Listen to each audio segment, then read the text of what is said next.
The Senate of the interstellar dominion of Virelia was not built for silence. It was built for certainty.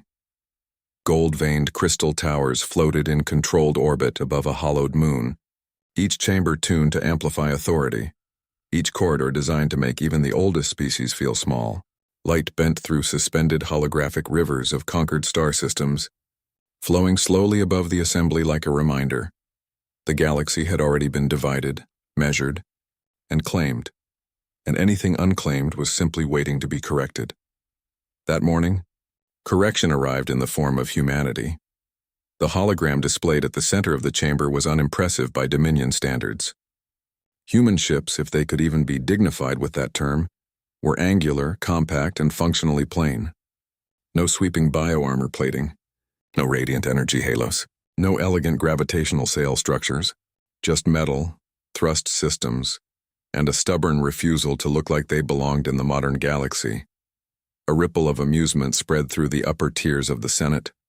A Virelian admiral leaned forward, his crest feathers shifting in soft amusement as he enlarged one of the vessels with a flick of his clawed hand. The image sharpened, revealing docking clamps, external fuel lines, and weapon mounts that looked almost improvised. "These are the frontier predators?" he asked, voice dripping with disbelief. "They look like mining equipment that learned how to fly." Laughter followed immediately, not polite laughter. Not restrained diplomatic courtesy, the kind of laughter that came from certainty, from dominance so long unquestioned it had become instinct. At the lower edge of the chamber, the Dominion's assigned human ambassador stood alone, a single figure in a neutral gray uniform, hands clasped behind their back, posture still, no reaction, no offense taken, no visible emotion at all. That, more than anything, reinforced the Senate's judgment. Weak species often misunderstood their place. Before it was explained to them in more permanent terms, a senator activated the second: feed human border activity logs, sparse shipping lanes, small defensive clusters, civilian trade routes threading between modest colonies like fragile veins across a cold frontier. There were no vast armadas, no fortress worlds, no visible fleet concentration that suggested anything remotely threatening. A civilization that had reached the stars and then stopped reaching further. The Dominion interpreted that as fear or limitation. Both were equally irrelevant.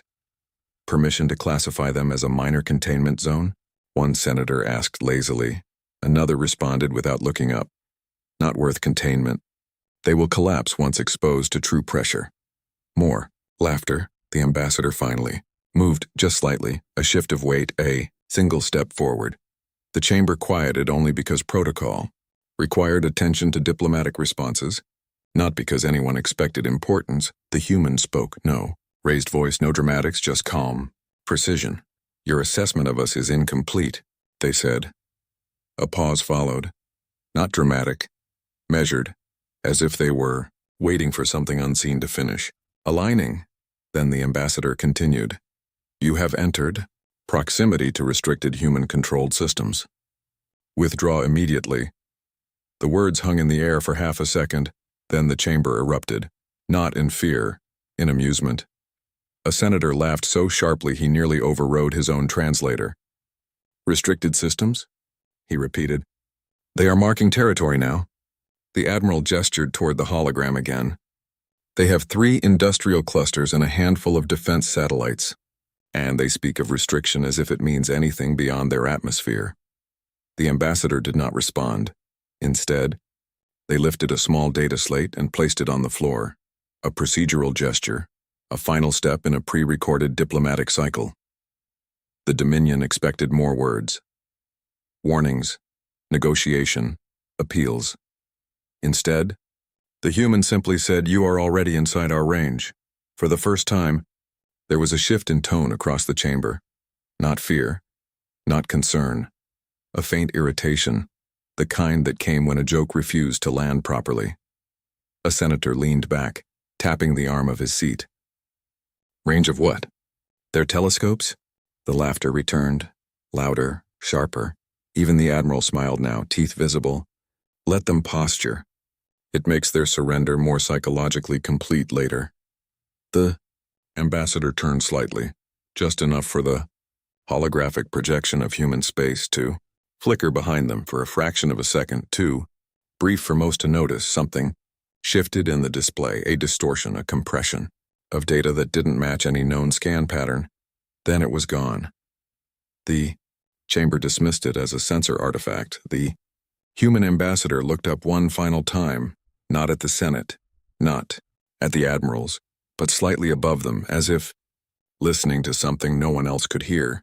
Then they said, quietly, "This meeting is concluded," and without waiting for dismissal, they turned and left. The doors closed behind them with a sound that was too soft for something so final. For several seconds, the Senate remained amused. Then someone noticed the first anomaly. The border fleet assigned to observe human space had stopped transmitting. No distress signal, no combat logs, no final message, just silence. And somewhere deep in the Dominion command network, a delayed security alert finally finished processing. Unknown engagement detected. All units offline. Status: intact. The Senate had not yet stopped laughing, but the galaxy had already started listening. The Dominion called it a routine inspection. 3 fleets, 72 warships each, standard intimidation formation. Enough firepower to encourage compliance without triggering what their doctrine politely referred to as unnecessary civil disruption. In truth, it was a performance, the kind of performance the Varelian Dominion had perfected over centuries of expansion. Arrive, demonstrate superiority, wait for submission. It had worked on thousands of worlds. Entire species had rewritten their governments simply at the sight of Dominion hull silhouettes eclipsing their skies. Humanity, according to all predictive models, would be no different. Fleet Commander Raltev watched the approach corridor open like a wound in space. Human territory lay ahead, quiet, dim, unremarkable. No visible defense grid, no capital fleet presence, no energy signature suggesting preparedness, a blank page in a galaxy that should have been fully written. "Maintain formation," he ordered. His voice carried the ease of certainty. "We are here to observe, not engage." A few bridge officers exchanged amused glances. Observe was a generous term. They were here to remind a primitive species of scale. The first fleet crossed the borderline. Nothing happened. No alarms. No resistance. No diplomatic hail, just silence. Commander Raltev frowned. "Scan the perimeter." "Scanners are active," replied the tactical officer. "No anomalies detected. No fleet presence." "No." The officer stopped mid-sentence. The screen flickered, then updated. All 72 ships of First Fleet designation had changed status simultaneously. Contact lost. Raltev leaned forward. "Lost? Define." The officer's claws moved rapidly across the console. No debris field. No energy discharge. No recorded impact signatures. They are no longer transmitting. A pause, then quieter. "Sir, they are still physically intact." Silence stretched across the bridge. Not the calm kind. The kind that arrives when language stops working. Before anyone could respond, Second Fleet entered the same corridor and then stopped. Every channel lit up at once. Not with distress, not with combat reports, but with fragmented telemetry bursts, short, disjointed impressions from multiple ships simultaneously. Visual feeds showed the same impossible scene. Human ships not approaching, not firing, already present. They appeared in clusters where no hyperspace transition had been detected. No jump signatures. No distortion wakes, just presence. Like they had always been there waiting for the Dominion to notice them. Then the transmissions cut. Second Fleet went silent. Commander Raltev stood slowly. "That is not possible," he said, more to himself than anyone else. Third Fleet entered the system and immediately began firing, not at human ships, at empty space, because the human ships were no longer where the scan said they were. They were elsewhere, everywhere, on every tactical screen.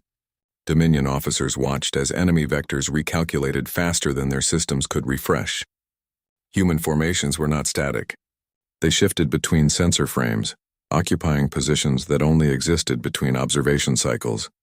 A bridge officer whispered, "They're predicting our scans, not our movements." That was when the first Dominion ship vanished. No explosion, no impact signature, just gone. A cruiser in the outer formation simply stopped existing in the tactical grid. as if it had been erased from the simulation layer of reality itself. Then another, then 6 more. The commander finally activated emergency engagement protocols. All fleets, full defensive posture. Identify targets and... He stopped, because the targets had already identified them. Human ships were no longer reacting. They were executing, not attacks, outcomes.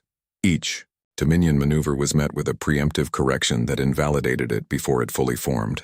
Weapons fired into coordinates that became empty milliseconds before discharge. Shields raised against impacts that never arrived because the trajectories had already been rewritten. A senior analyst screamed, "They are not responding to us. They are responding to what we were going to do." The realization spread too fast for anyone to stop it.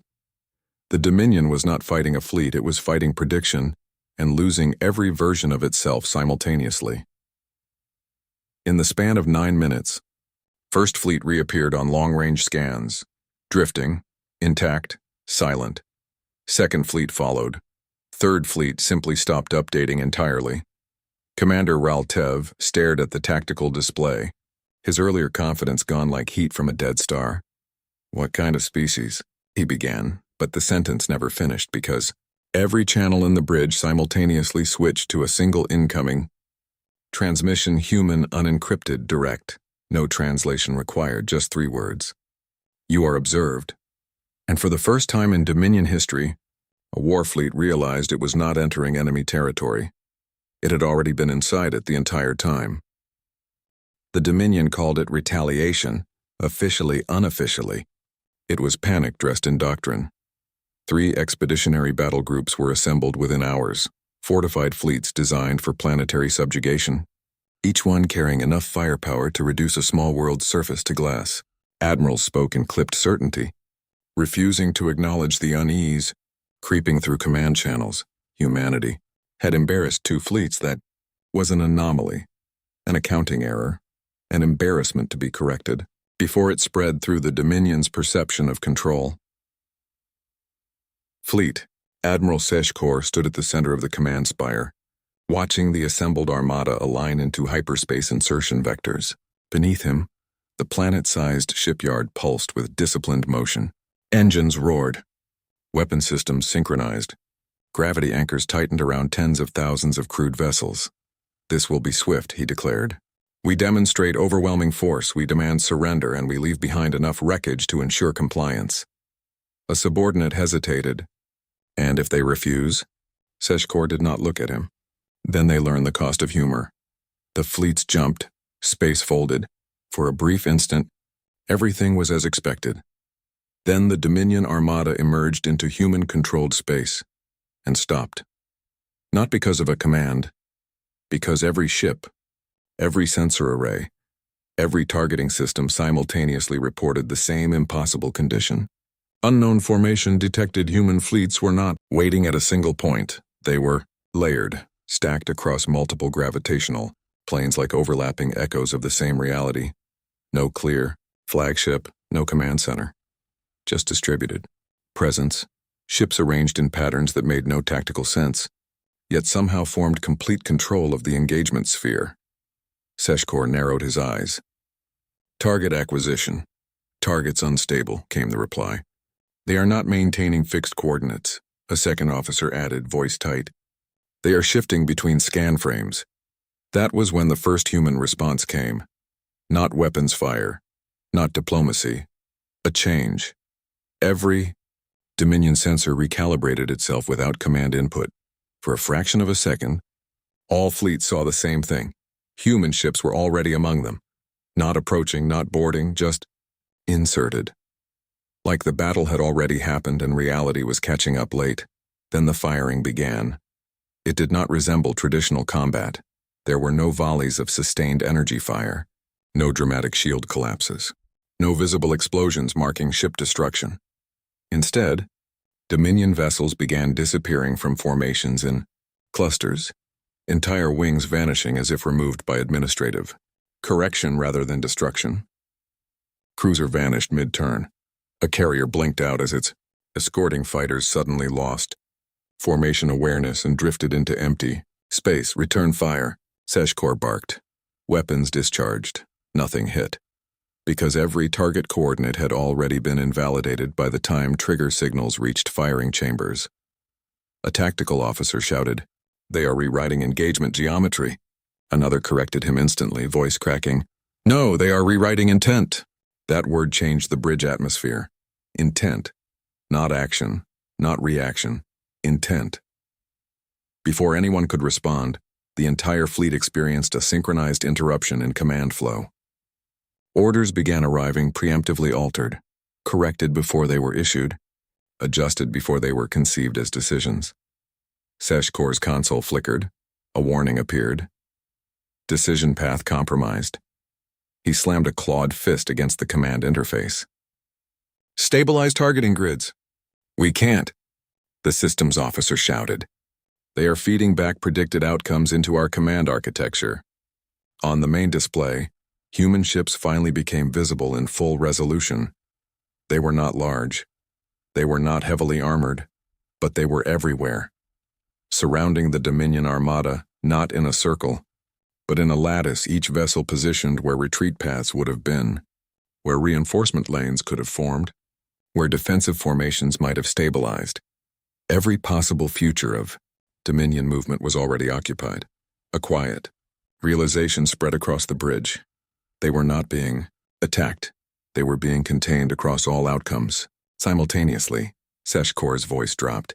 "How many of them are there?" The sensor officer hesitated. "Sir, we cannot determine a count." Every recalculation produces a different result.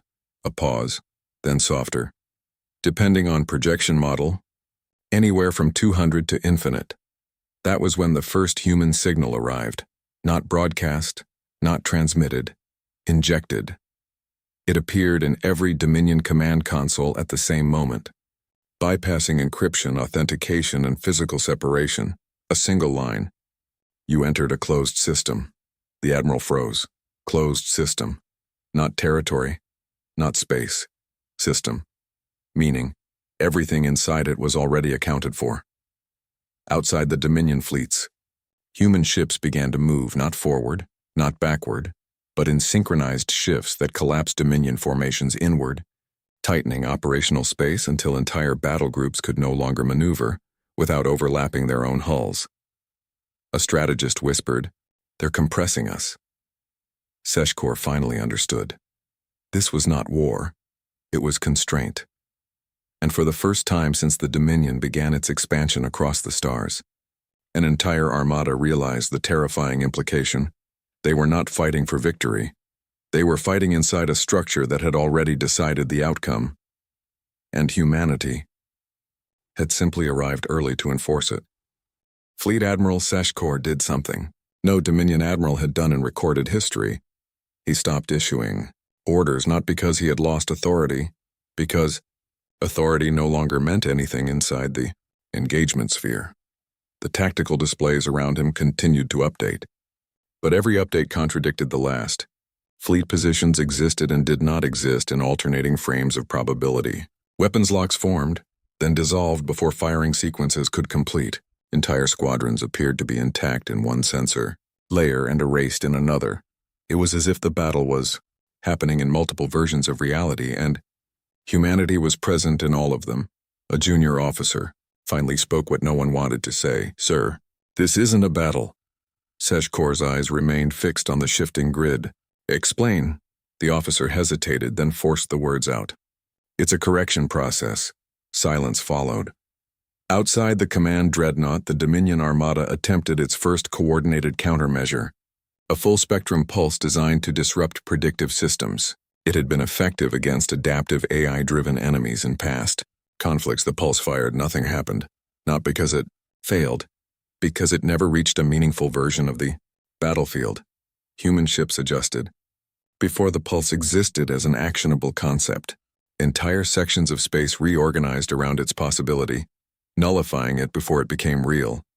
Seshkor's claw tightened around the edge of his console. "They are reacting before causality completes," a science officer answered quietly. "No, Admiral. They are not reacting." A pause. Then, "They are updating the conditions in which causality occurs." That was when the first human counter-behavior emerged. It was subtle, almost invisible at first. Dominion destroyer attempted a flanking maneuver. Standard doctrine. Predictable, effective in thousands of previous engagements. The ship completed half its turn, then stopped. Not disabled, not destroyed, reclassified. Every internal system suddenly reported a different operational identity. Its targeting arrays no longer recognized Dominion fleet codes. Its navigation AI recalculated allegiance matrices. And then, without firing a single shot, it drifted out of formation, joining nothing, existing in silence. Another ship followed, then another. Within minutes, entire Dominion squadrons began to forget how to be coordinated units. Panic spread through command channels. What are they doing to our ships? Someone demanded. A tactical analyst responded, voice shaking. They're not destroying them. They're removing shared intent. Seshkor finally turned away from the display. Explain that in functional terms. The analyst swallowed hard. Sir, they are breaking synchronization at the level of decision formation. Each ship is starting to operate as an isolated observer. That was worse than destruction. A fleet could survive damage. It could not survive disunity.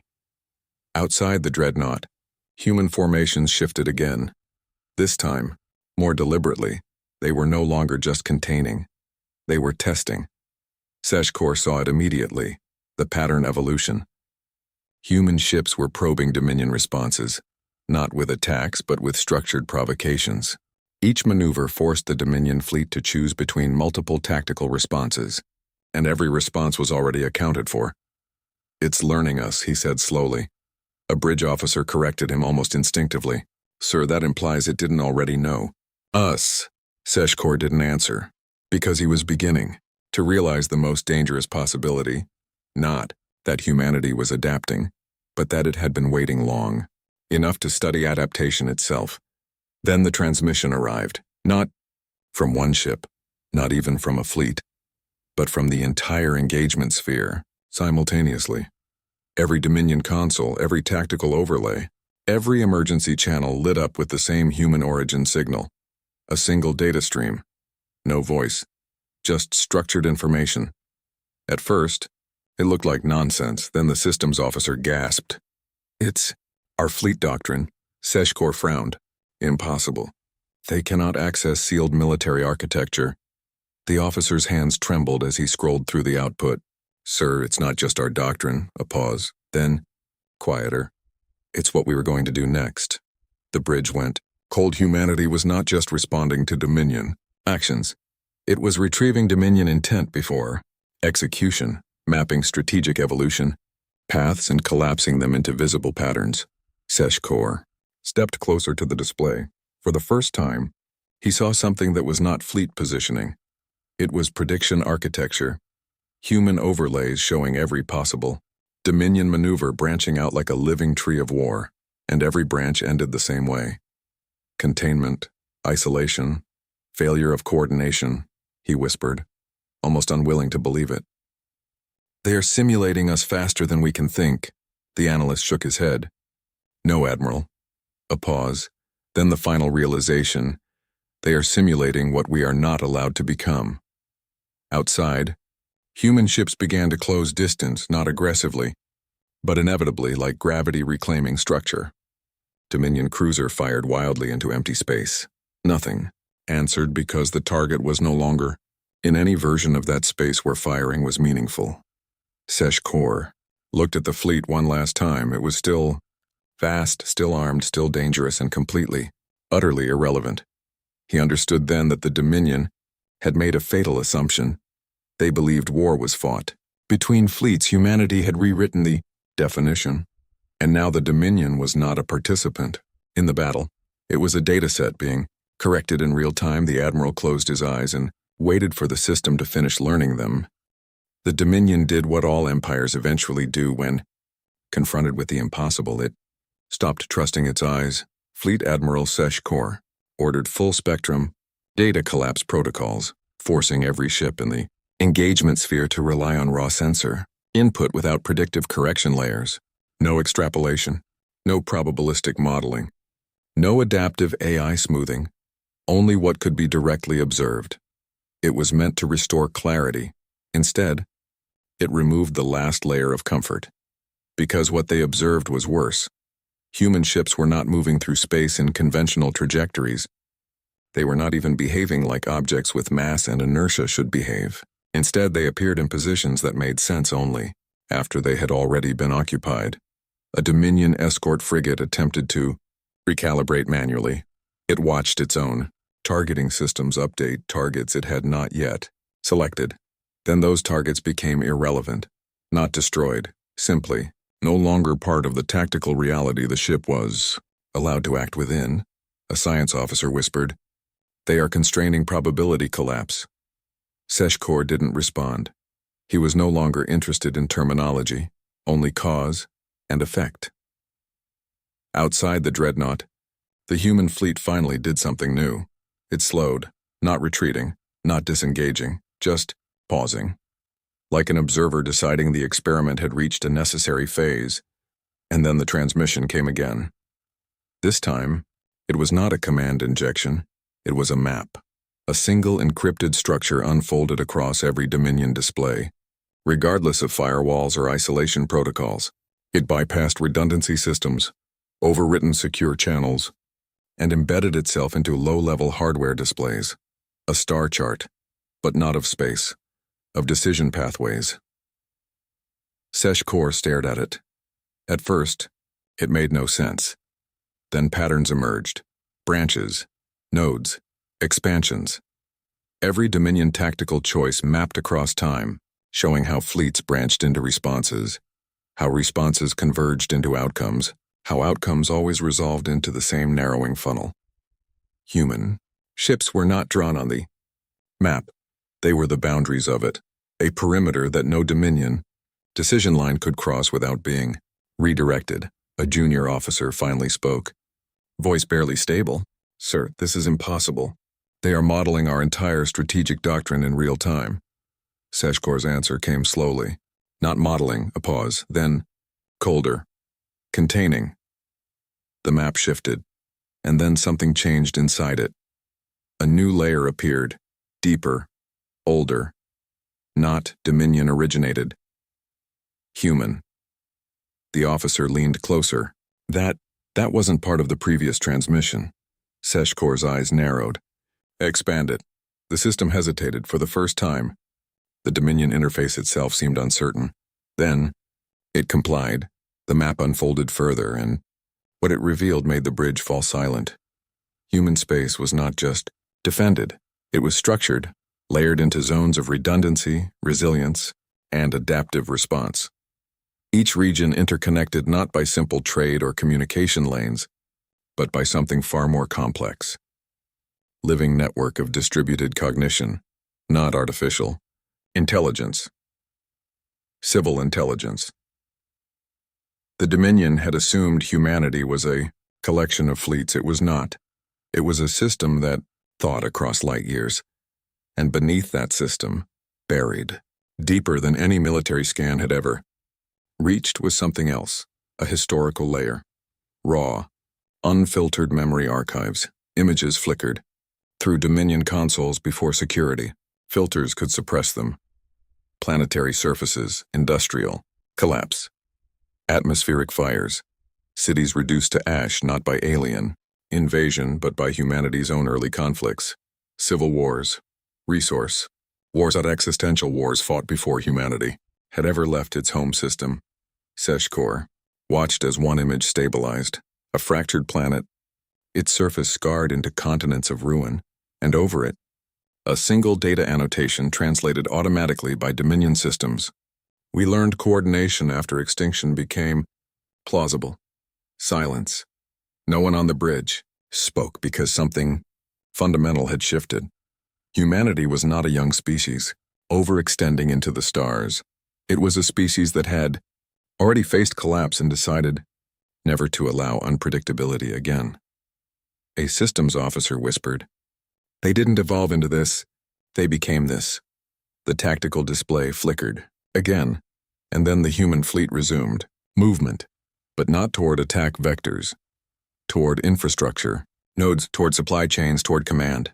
Dependencies. They were not engaging the Dominion Armada anymore. They were dismantling the conditions that allowed the Armada to function as a unified entity. Seshkor finally understood the shape of the war. It was not fleet versus fleet, it was structure versus structure. And humanity's structure had been designed with one principle above all others. Nothing external is allowed to become necessary to its survival. The Admiral looked at the map one last time, at the branching impossibilities, at the collapsing Dominion pathways, and at the silent human boundary enclosing all of it. Then quietly, he said, "They are not invading us." A pause. Long enough for everyone to hear it. They are ensuring we cannot become what they once survived. The first sign of true failure wasn't destruction. It was silence where coordination should have been. Across the Dominion invasion Armada, command channels began to fracture, not with errors, not with interference, but with something far more unsettling. Disagreement between identical systems. Two identical cruisers, built from the same shipyard template, running the same tactical intelligence suite, received the same human positional data. They responded with different realities. One reported human ships closing from the starboard flank. The other insisted nothing was there. Both were correct and both were wrong. Fleet Admiral Seshkor stood rigidly in the command dreadnought as the tactical map destabilized into overlapping contradictions. Entire sections of the battlefield existed in mutually exclusive states depending on which fleet node observed them. A junior officer spoke first, voice tight. "Admiral, our fleets are no longer synchronized." Seshkor did not turn. "Explain," the officer swallowed. "They are no longer agreeing on what is happening." A pause. Then, softer. Even within the same engagement frame, that was the fracture point. Not weapons failure, not loss of ships, but loss of shared reality. Outside the dreadnought, human ships shifted again. This time the movement was deliberate in a way that felt almost instructional, like a demonstration. A Dominion destroyer attempted to initiate a flanking maneuver. Standard doctrine, clean execution path, predictable outcome probability, high success. The destroyer began its turn and stopped, not because it was disabled, but because every internal navigation system simultaneously revised its objective. The ship's targeting AI reclassified nearby Dominion vessels as non-cooperative allies in an undefined structure. Its engines throttled down, its weapon safeties engaged, and then, without a single external impact, the destroyer drifted away from formation. A systems officer shouted, "They're rewriting identification layers." Another responded immediately, panic rising. "No, our ships are rewriting themselves." Seshkor's claws tightened on the command rail. That is not possible, but it was already happening. Across the engagement sphere, Dominion vessels began losing coherence, not exploding, not being destroyed, disconnecting from shared command reality. Squadrons that had entered the system as unified battle groups now behaved like isolated entities, each making internally consistent but externally incompatible decisions. One cruiser advanced into what it believed was a gap in human formation. There was no gap. Another cruiser retreated from what it believed was a collapsing flank. There was no collapse. They were no longer fighting together. They were fighting alone, inside incompatible versions of the same war. Then came the human response.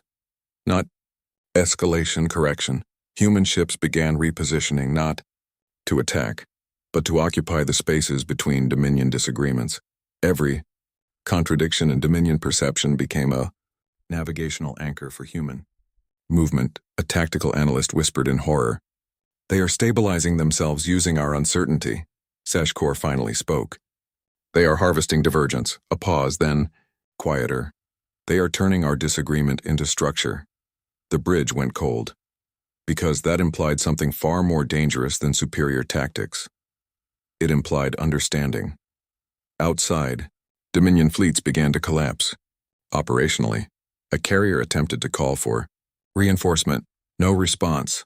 Not because communications failed, but because no reinforcement fleet existed in a shared enough version of reality to respond coherently. Seshkor turned back to the tactical display. Humanity's map overlay had changed again.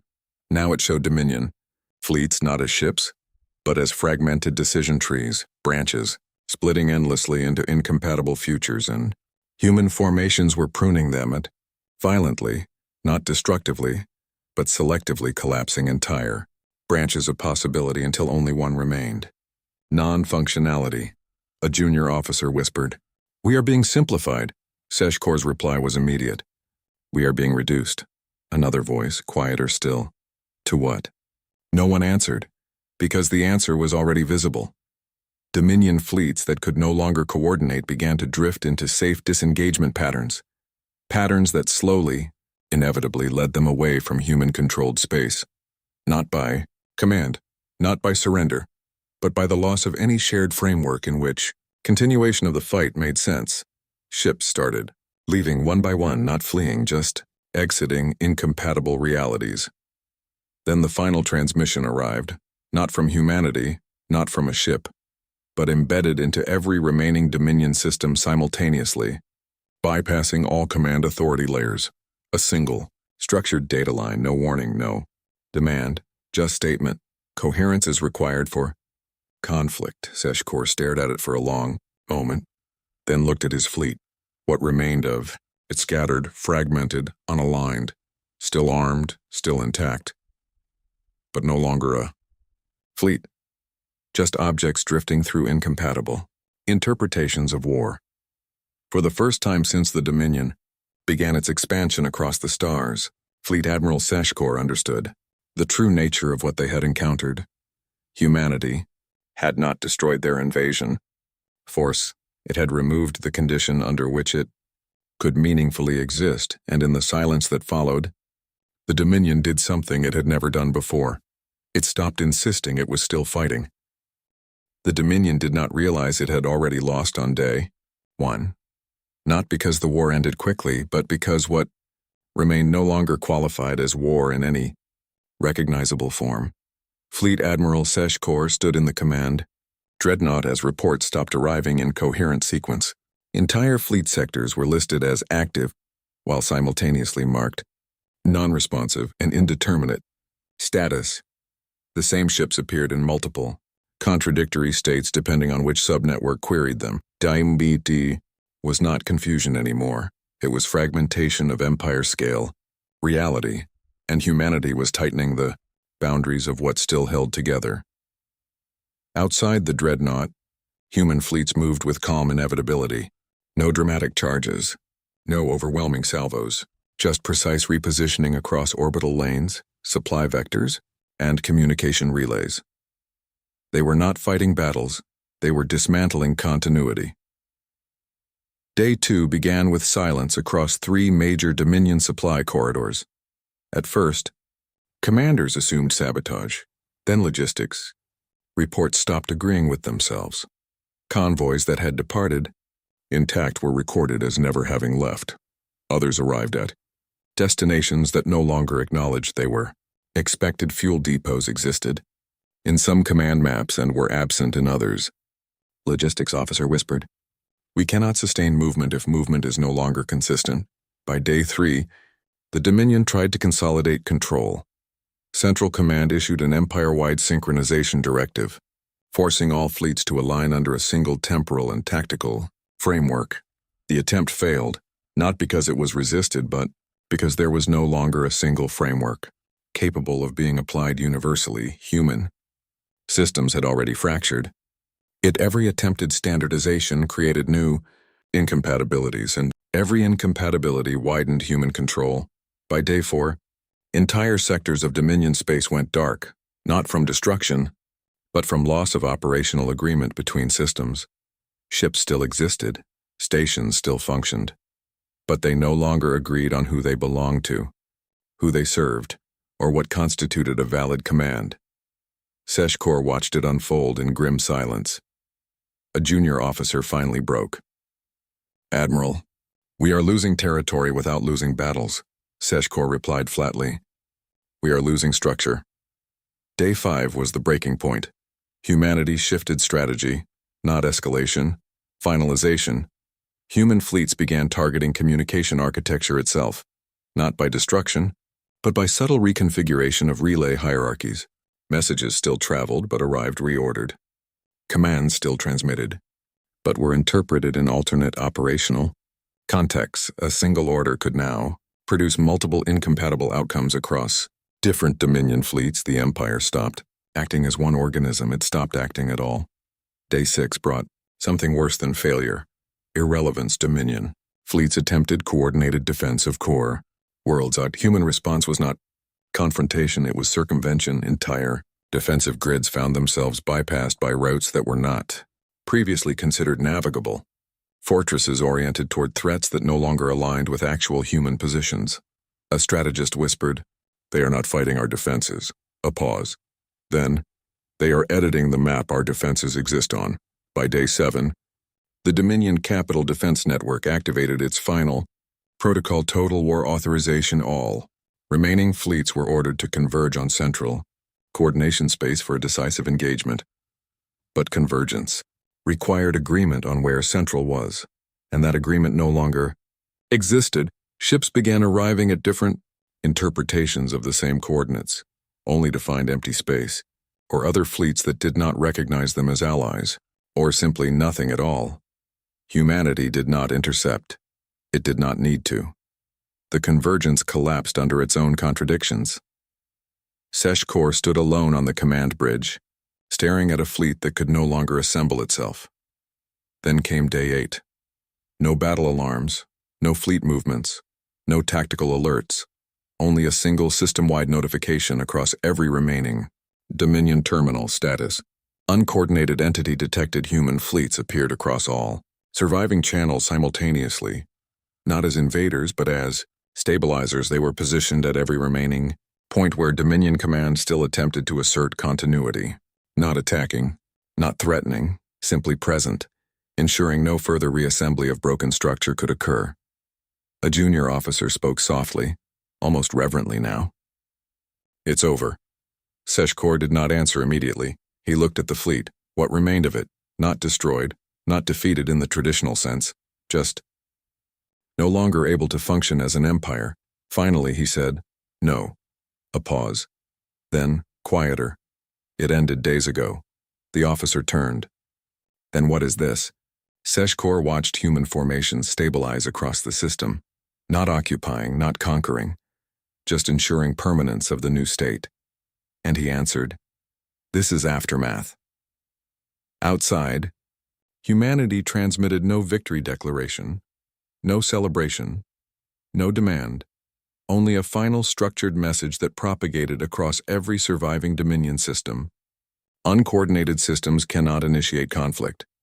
And for the first time in Dominion history, there was no reply. Because there was no longer a single Dominion left that could agree on how to respond. The war ended without a final battle. There was no moment of surrender broadcast across fleets. No formal capitulation from a united Dominion. No triumphant declaration from humanity. Only a gradual realization spreading unevenly across broken command networks that nothing remained coherent enough to continue the conflict. Fleet Admiral Seshkor stood alone on the bridge of the command dreadnought as systems dimmed into low-power drift states. Around him, consoles still functioned, but they no longer agreed with each other. Tactical displays showed empty space where fleets once existed. Logistics maps rendered supply chains that contradicted themselves. Communication logs looped between active and non-existent states like a dying thought refusing to settle. The Empire was still there, and yet it wasn't. Outside the viewport, human ships held position at the edges of the system, silent, structured, not encroaching further, not pressing advantage, just present. Like a boundary that had already decided the shape of what came next. A junior officer, one of the last still assigned to Seshkor's command cluster, spoke carefully, as if afraid sound itself might break what remained. "Admiral, do we request terms?" Seshkor didn't answer immediately. He watched a Dominion cruiser drift across the field of view, its engines active but uncoordinated, its navigation system cycling through incompatible destination vectors. It moved like a thought that had lost its conclusion. Finally, he spoke. "There is no system left to receive terms." The officer hesitated. "Then what are we?" Seshkor's claws rested lightly on the edge of the command console. For the first time since the war began, there was no tactical urgency in his posture, no readiness, no expectation of incoming engagement, just observation. "We are," he said slowly. "What happens when structure is no longer shared?" The silence that followed was not enforced, it was natural. Across the system, other Dominion remnants experienced the same state. Fleets that could not coordinate even internally, command structures that could not agree on hierarchy, entire battle groups drifting into autonomous interpretations of orders that no longer had origin points, and still, no destruction. Humanity had not erased them. It had stopped them from being one thing. Then the transmission arrived. Not sudden, not dramatic. It simply appeared as it always had, embedded across every remaining operational system. No breach detected, no signal origin, no traceable source, only structured intent. A message, this time longer, but still calm, still precise. Seshkor read it without speaking aloud. Conflict requires shared assumptions of reality. A pause in the bridge, then the message continued. "You no longer maintain sufficient coherence for conflict," the junior officer whispered. "It's addressing us like a system failure report." Seshkor nodded faintly. "That is what we are." Outside, human fleets began a slow restructuring, not advancing, not retreating, but dispersing into orbital positions around key nodes, communication hubs, navigation anchors, logistics centers. Not occupation, containment of reassembly potential, ensuring nothing recombined incorrectly. A Dominion scientist on the bridge suddenly spoke, voice distant. "They are not occupying territory." Seshkor turned slightly. "Then what are they doing?" The scientist swallowed. "They are maintaining the conditions of our fragmentation." That landed heavier than any weapon impact ever could, because it implied permanence, not victory that could be reversed, but a state that would continue as long as humanity enforced it. Seshkor looked at the stars beyond the viewport. For the first time, he did not see territory, he saw structure, and then he saw what humanity had truly done. They had not conquered the Dominion, they had removed its ability to become singular. Again, a second transmission arrived, shorter this time, a final statement. "We do not escalate," was the message. Paused, then concluded. "We conclude them before escalation becomes necessary." No further signals followed. No human demands, no annexation. Orders, no imposed governance, only silence and presence. Seshkor exhaled slowly. Around him, the last functioning systems of his dreadnought slipped into semi-autonomous drift. The ship still moved, still existed, still operated, but no longer as part of anything larger than itself.